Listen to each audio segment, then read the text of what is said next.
Good morning. Now it's your turn. America heads to the polls today to choose who will be in the White House for the next 4 years. President Obama and Governor Romney still neck and neck after waging the most expensive political campaign in U.S. history.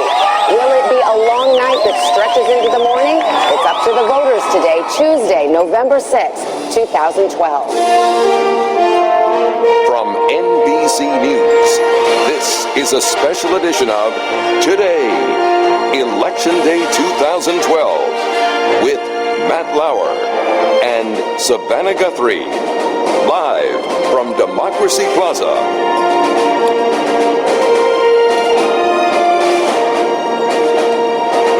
Welcome to Today and Democracy Plaza on this Tuesday morning, Election Day 2012. Good morning, everyone. I'm Savannah Guthrie. And I'm Matt Lauer, and it seems like we've been talking about this day for the better part of 2 years, because we have been talking about this day for the better part of 2 years. It's finally here. We're already seeing a lot of traffic at polling sites all across the country, and we're seeing it especially in the swing states. In Virginia, for example, people actually camped out overnight to be among the first in line. President Obama is spending his day in Chicago, where he voted early 2 weeks ago. He's planning to do some satellite interviews to reach voters in the battleground states and will take part in his traditional Election Day basketball game. As for Governor Romney, he'll begin his day voting in Massachusetts before making some last-minute campaign stops in Ohio and Pennsylvania. How are the candidates feeling this morning? We'll talk to top advisors from both of the campaigns coming up straight ahead. But we want to start with the state of the race today and a final snapshot of this contest from the polls. And this is the most up-to-date national poll we have. President Obama holding a 3-point lead over Governor Romney.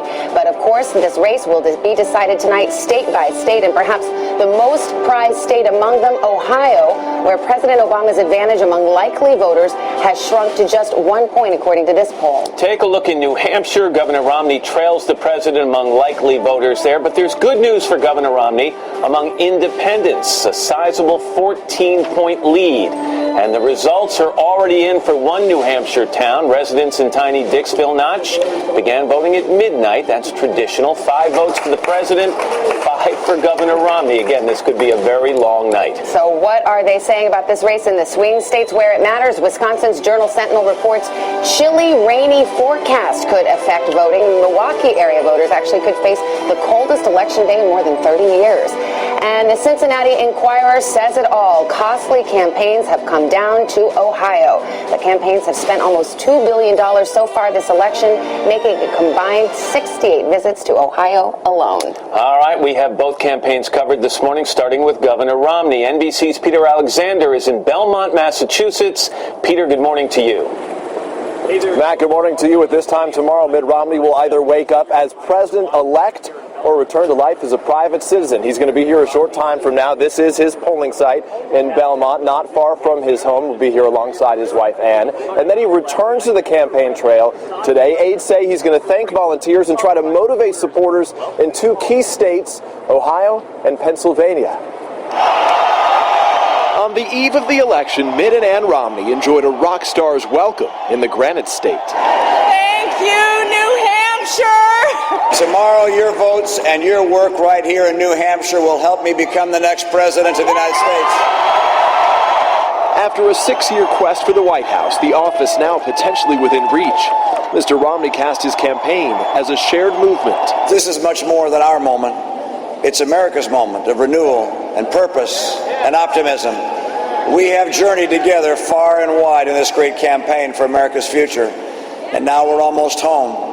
One final push, and we'll get there. Earlier, during an interview for Monday Night Football, Romney joked about the Red Sox and Patriots championships during his term as Massachusetts governor. Hey, look, as a governor, you get blamed for everything that goes wrong. You might as well get the credit for what goes right.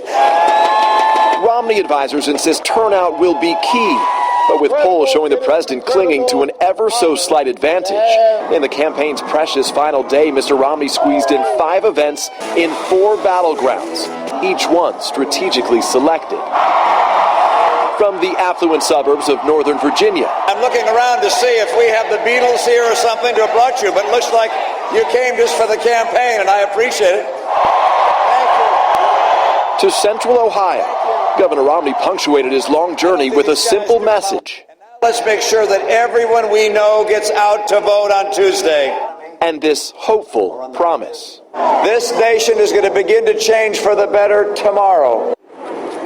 And the Romney campaign is exceedingly confident. They cite polls that show them ahead with independents, and they say they have a more motivated base right now. Savannah, they're confident tomorrow morning they'll be declared victors. All right, Peter Alexander, thanks. Now let's go to NBC's Kristen Welker. She's at President Obama's campaign headquarters in Chicago. Kristen, good morning to you. Good morning to you, Savannah. Well, President Obama arrived here in his hometown of Chicago overnight. He's staying in his own home. Later today, he will watch returns in a hotel with family and friends and his closest advisors, many who say this is a moment filled with anticipation and nostalgia.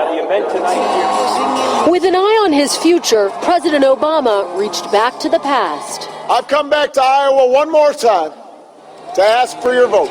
The First Lady by his side, the president held his final campaign event in Iowa, the state which gave Mr. Obama his first 2008 victory, launching his improbable and historic journey.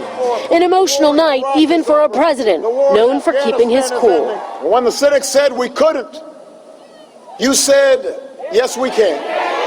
It capped a frenetic final day of campaigning, with Mr. Obama traveling more than 1,000 miles to defend the Midwest states he's expected to need for re-election: Iowa, Wisconsin, and critical Ohio. When you're making this choice, Ohio, you have to remember that this isn't just about policy, it's also about trust. With the election so tight, the president has made every second count in this final push, stopping by a campaign office in Columbus, making last-minute phone calls, urging his supporters to turn out. Well, we bring it home tomorrow. Let's keep it going. And even appearing on Monday Night Football. In politics, it's not winning elections. It's making sure that you're delivering for the folks who sent you. And while his top surrogates stormed the battleground states, some of the biggest names in entertainment also lent their voices, from Jay-Z If we go for 4 more years to Bruce Springsteen, who admitted he was rattled by that dismal first debate. Actually, the first debate really freaked me out. And now, after 4 years in office and months of intense campaigning, It's out of my hands now. It's in yours. and you're looking at a live shot now of Greenville, Delaware, where Vice President Biden is expected to vote any minute now. This is the band room of DuPont High School. Now, Mr. Obama became the first president to vote early. He did that several days ago. Vice President Biden will eventually join President Obama later today to watch those election returns. Savannah, the president has an election day tradition, which is to play a game of basketball with his closest friends and advisors, and I'm told he's hoping to fit that tradition in today. Savannah. Right. Kristen Welker in Chicago, thanks. This race is expected to be determined by the slimmest of margins. Chuck Todd is NBC's political director and chief White House correspondent, and this morning he is mapping out what he calls the nightmare scenarios that could drag this election into the days and weeks ahead. Chuck, good morning to you. Good morning, Savannah. All right, we'll pick up where we left off yesterday. I promised you could show us what would happen in the teeny tiny possibility that there is that we'd have a 269 to 269 tie. Well, let me show you how possible it is. All the president has to do is carry Pennsylvania, Ohio, New Hampshire, and Wisconsin. And then you put Iowa, Florida, North Carolina, Virginia, Colorado, and the tiny state of Nevada in Mitt Romney's column, and that's how you get it. It's not very implausible, and yes, we know that right now the president seems like a favorite in Nevada, and that's what makes this less likely than what most folks think. But between that, and don't forget, you've got congressional districts in Nebraska and Maine. The point is, if you remember how we started this campaign, which was the state of Iowa decided by 8 votes between Rick Santorum and Mitt Romney, and then, oh, by the way, the results flipped 2 weeks later, I've always worried that was foreshadowing this nightmare scenario. Well, and as you talk to us, Chuck, I want to just note that Vice President Biden is waiting in line to vote in Delaware this morning, and we'll keep an eye on that as you and I continue to talk. Let's go to your next. Well, by the way, Savannah, speaking of Vice President Biden, under this scenario, and people are wondering, you don't get to 270, this would go to the House, so the House would elect the president, the Senate would elect the vice president, so under this scenario, your most likely outcome, Romney-Biden.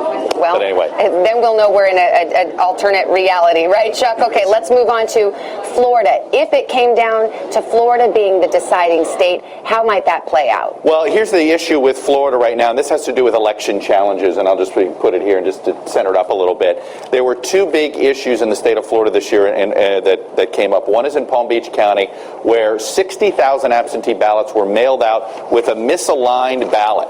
It had to do with judges. This isn't like the butterfly ballot from 2000 and about the presidential. It's about another election, and if you fed it in the wrong way into the machine, the entire ballot would be a provisional, and I cite this number, 60,000. They think they fixed it, but if Florida is decided by less than 60,000 votes, you could see, and it's Palm Beach County, particularly if it's the president that's behind, you could see a legitimate election challenge to a court that says, hey, wait a minute, you got to count these votes. They also changed the rule about absentee ballots and signatures, and if your signature doesn't match, they put you in a provisional column. They had a 3% signature not matching rate in the first election that they did this in Orlando. Could create a lot of problems. Well, Chuck, I know Ohio's potentially a tight one, too. We'll talk about that a bit later on, perhaps, but we want to take a turn now and check in with Robert Gibbs. He's a senior advisor to President Obama's re-election campaign. Robert, good morning to you. Good morning, Savannah. How are you? Good, thank you. Governor Romney